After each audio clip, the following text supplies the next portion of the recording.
নমস্কার বন্ধুরা, কেমন আছো? আশা করছি সকলেই ভালো আছো। তোমাদের সকলকে স্বাগত জানাই আমার চ্যানেলে। বন্ধুরা, আম মাখা তো আমরা অনেকেই খেয়েছি, তো আজকে আমি কাঁচা আম মাখা করে দেখাবো একটু অন্য রকমের। তো আম মাখাটা করার জন্য প্রথমে আমি 4টে আম নিয়েছি।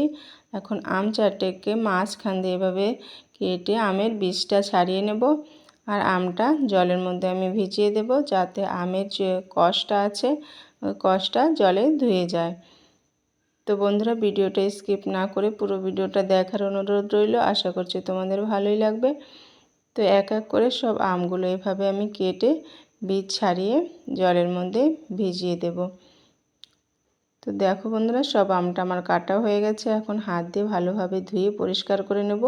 আর যেহেতু আমের আটির গাটা একটু শক্ত হয়ে গেছে, সেই শক্ত ভাবটা একটা চামচ দিয়ে আমি এভাবে ছাড়িয়ে নেব। তো এক এক করে সব আম আমি এভাবে শক্ত ভাবটা ছাড়িয়ে নিচ্ছি। তো দেখতে পাচ্ছ খুব সুন্দরভাবে আমের আটিটা আমি ছাড়িয়ে নিয়েছি। এখন একটা চামচের সাহায্যে আমি আমের ভেতরের শাঁসটা এভাবে আস্তে আস্তে করে সব বের করে নেব। আপনারা চাইলে নারকেল কোড়ানি দিয়েও এটা বের করে নিতে পারেন, তো আমি চামচ দিয়েই বের করছি।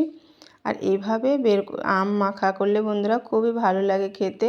তো দেখতেই পারছো আমের সমস্ত শাঁস আমি বের করে নিয়েছি। এভাবে এক এক করে সব আম থেকে আমি শাঁসটা বের করে নেব। তো দেখো বন্ধুরা, সব আম আমার বের করা হয়ে গেছে। তো এভাবে আমি সব আমটা আমি চামচ দিয়ে বের করে নিয়েছি। এখন আম মাখার জন্য আমি নিয়েছি কিছু কালো সর্ষে আর নিয়েছি 2টো শুকনো লঙ্কা। এটা আমি শিলে বেটে নিয়েছি। আর এই সর্ষের পেস্টটা আমি আমের মধ্যে দিয়ে দেব। আর দিয়ে দিচ্ছি পরিমাণ মতো বিট লবণ। আর নিয়েছি 2টো শুকনো লঙ্কা। লঙ্কা দুটো আমি তেলে ভেজে নিয়েছি। আর লবণ দিয়ে লঙ্কাটা আমি খুব ভালোভাবে গুঁড়ো করে নিয়ে আমের মধ্যে দিয়ে দেব। আর আমটা খুব ভালোভাবে মাখিয়ে নেব।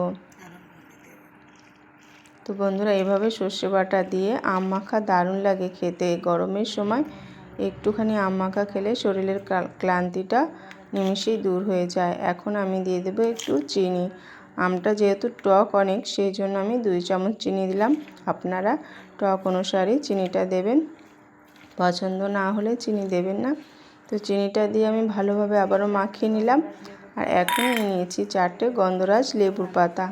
এই লেবুর পাতাটা দিলে বন্ধুরা আম মাখার ফ্লেভারই খুব সুন্দর আসে, পুরো বাড়ি ময়ময় করে দেয় আম। এই লেবু পাতার খুব সুন্দর একটা গন্ধ আসে। তো আমের সঙ্গে আমি লেবু পাতাটা খুব ভালোভাবে মিশিয়ে নিলাম। তো বন্ধুরা, দেখতেই পারছো আমার সর্ষে বাটা দিয়ে আম মাখাটা তৈরি হয়ে গেছে।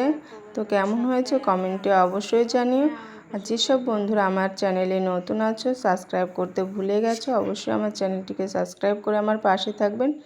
তো আমি যে আমের খোসা থেকে আম ছাড়িয়ে নিয়েছিলাম, আম মাখাটা সব খোসার মধ্যে দিয়ে পরিবেশন করলাম। তো বন্ধুরা, আম মাখার এই রেসিপিটা যদি তোমাদের ভালো লাগে তাহলে একটা লাইক, শেয়ার, কমেন্ট করো। আর যারা চ্যানেলে নতুন আছো তারা অবশ্যই আমার চ্যানেলটিকে সাবস্ক্রাইব করে দিও। তো আজকের মতো এখানে শেষ করছি।